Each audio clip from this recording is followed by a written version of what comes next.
If you consider yourself to be a fan of music, or maybe if you're a musician, then I encourage you to watch this video. If for no other reason than it gives you just a different perspective on things, or maybe it reinforces a perspective you've already achieved. Why should you listen to me? No reason that you should listen to anybody else. Take as many opinions as you can from different sources. My name's Dean Baldwin. With exception of just a few years ago, I would consider myself just a lifetime lover of music. I've enjoyed playing in cover bands on the weekends throughout my career as just an escape from the corporate job. And a few years back, started doing TikTok posts purely talking about the music that I've loved and what it's meant to me over the years. And that kind of, one thing led to another, which is, now put me on Sirius XM as a host. It's given me the opportunity to interact with a lot of the artists that I had once talked about, developed friendships with some, but to gain an insight into the industry, which at one point probably did, put at risk my passion for music. Now, yes, we've all heard the story, so we know the industry can be very cynical. My concern came from looking at what the future of the industry is going to be and realizing that a lot of musicians just are not going to have the chance to achieve what the artists that inspired them did. The reality is there'll probably never be another Beatles, Rolling Stones, The Who, Kansas, Toto. There'll never be another band like these, to some extent because it's hard to replicate the first. Once a band has existed from that point forward, anybody that tries to do what they did will always be compared to that model, but more so from a legacy perspective. You musicians want first success, and then secondly, they'd love to think that they leave behind a legacy that will extend beyond their life. The reality is, even if you can achieve success with one song, you'll probably never have the success that the Beatles or the Rolling Stones or the kind of longevity that they have, not because the talent's not there, but it's because we've allowed the consumer market to change in such a way that it just won't be created. And that's where the cynical part of my experience comes in. Realizing that the number one problem facing music as an art form is actually the consumer. I mean, we like to put the blame on Spotify. We like to throw the blame at labels and say that they're screwing over artists. I've said this before, I'll say it again. They're just businesses. They're businesses reacting to the way that the consumers want to behave. And at the end of the day, the consumers, they want music to be as cheap and broadly accessible as possible. If it can be free, even better. And if you look at the industry as a whole, historically, all industries rely at the end of the day on some end consumer willing to pay $1 for a product or service. In the music industry, the consumer historically was the one that would be willing to buy the album, buy the magazine so they could read the article about the musician, buy cable TV so they could watch MTV, buy the concert ticket, buy the merch, etc. So there was a lot of different revenue channels that the consumer could buy into to support essentially the artist or the growth of the artist's brand. Today, music is no longer a product. In fact, once upon a time, you could say that music was the purpose. Today, I'd say that music is the promo. And what I mean by that is, so once upon a time, music was the purpose. You got together. It's the reason you went over to a friend's house to sit around and listen to records, or you got together with your friends to sit around and watch MTV. It was the purpose. Today, music is the promo. It's the commercial for the artist because music becomes the background soundtrack to somebody's selfie. It's less about the music and more about how it can be used to benefit somebody else. And you hear it over and over again where artists who have been around the industry will talk about how once upon a time you released an album and then you toured to support the sale of the album. Not anymore. Now you actually release music to support the tour because the number one way that the consumers seek out and engage with music is through streaming. And streaming has radically disrupted the value of music as an art form because you're not paying for the music. Now you're paying for access to the music. So the money's not going to the artist. It's actually first going to a player that didn't exist in the industry for a long time, that access point to get to the music. It'd be like if we rewound the clock back to 1985 and you paid for access to Sam Goody's, but once you got in, you could have all the music you want. That's kind of where we're at right now. And it's a very dangerous model. It's an all-you-can-eat buffet model, but with no limitations. It'd be one thing if it was the music is now on Spotify and you're going to have access to it for 3 months. After 3 months, if you want it, you got to buy it.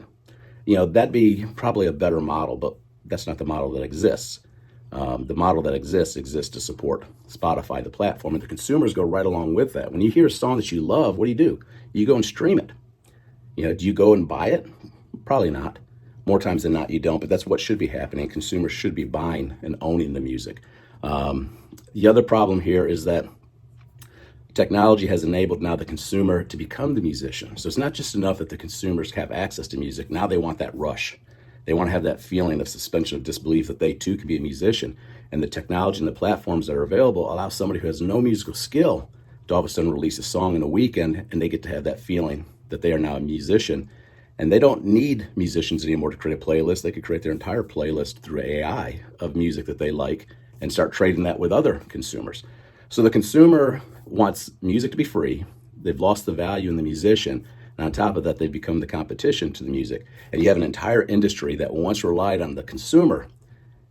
It's been shifted. Now, where does this industry operate from? How does it make money? So you'll find a lot of people, I see a lot of people online that are in the industry rolling out advice to artists. And most of the time I hear the advice, and just based off of the couple years that I've been in asking questions and trying to learn as much about the industry as possible, I listen to it and I go, yeah, but that advice isn't going to lead the artist anywhere. It's always going to come back to the same problem. You can drive streaming numbers, but streaming doesn't provide a scalable revenue source for the artist. On top of that, here's the other thing that happened. Streaming killed the benefit that once existed because of album-oriented rock radio or any type of album-oriented format. You know, now we live in a singles world where you release the single, there's no concept of the album, which means your relationship with the fan is probably transactional at best, meaning that you can't build a really deep relationship because you don't have the consumer listening to the album and falling in love with that. If you get them for this song, great. You may not hook them on the next song. So it's a very short-term transactional relationship that is not going to create longevity unless you as the artist can build a community. But now it's a completely different model. Now you're not a musician, you're actually a community curator. And there's a lot more that goes into it than just that. So yeah, the industry is in a really tough spot. And I sit back and I get frustrated at times because I see a lot of people trying to create music. I see musicians trying to differentiate themselves all at the same time having to compete with somebody who's not a musician. Again, going back to streaming, think about this. We live in a world now where you pay one low monthly fee, but do you see any difference, or does the average consumer really see an inherent value, a difference between a song where literally artists played their instruments and it took 6 months for them to write and craft and really create this perfect product versus somebody that just kicked out a song in a weekend using loops, beats, canned music, and then use technology to create the vocals, etc. The consumer is no longer saying, wow, this is a much more valuable product, because at the end of the day, they're paying the exact same amount to listen to both songs. So therefore, any inherent value is gone. It's definitely been an eye-opening journey for me as somebody now inside talking to a lot of the artists that I've loved growing up, as well as emerging artists.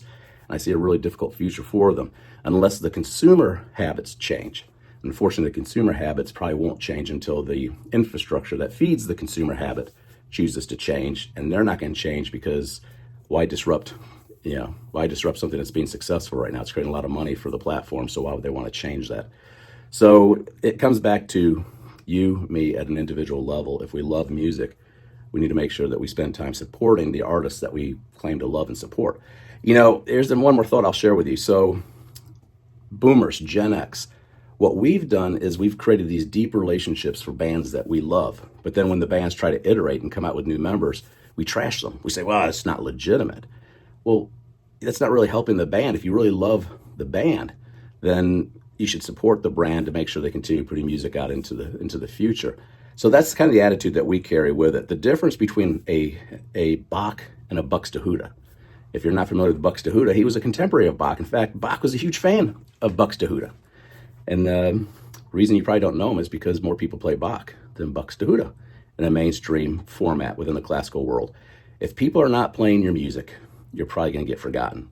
100 years from now, I assure you, the vast majority of the average listener is not going to be trying to pull up the bands that you love and grew up with, that you thought they were special, because there'll be tens of thousands of new bands that will become successful between now and that point. So we as Gen Xers, we kind of slap down bands that try to iterate and try to build a brand into the future. And as far as the younger fans coming up, they just don't care about the album. They don't care about the musician. All they want is that transactional experience right now of the song. So I don't see future musicians building the same fan base that the past musicians have. So I apologize for the rambling. It's just one of these things that's been going back and forth in my mind for quite some time.